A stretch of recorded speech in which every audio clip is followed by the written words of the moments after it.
Il y a très peu de temps, deux personnages très connus en France nous ont quittés, Johnny Hallyday et Jean d'Ormesson.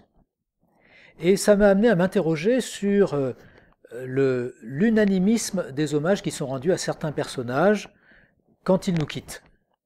Tout le monde, toutes tendances politiques confondues, tous univers culturels confondus, leur rend un hommage unanime, consensuel. Qu'est-ce qui fait que ces personnages sont consensuels, ou que nous les voyons comme tels?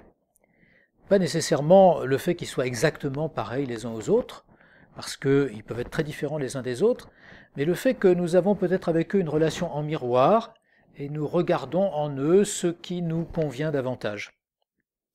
Et j'ai mis en contrepoint avec ces deux disparitions, et les deux réactions qu'elles ont suscitées, un mot de Charles Péguy. Charles Péguy disait « Je suis un mécontemporain ».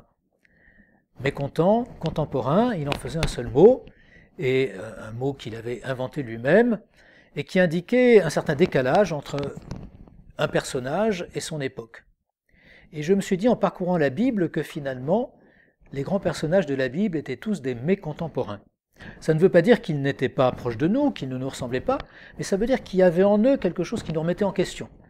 Et que nous ne pouvions pas passer à côté, nous ne pouvions pas sélectionner en eux ce qui nous plaisait et laisser de côté ce qui nous remettait en question. Ça pouvait être en nous montrant des choses qui ne vont pas chez nous, ou en nous élevant au-dessus de nous-mêmes.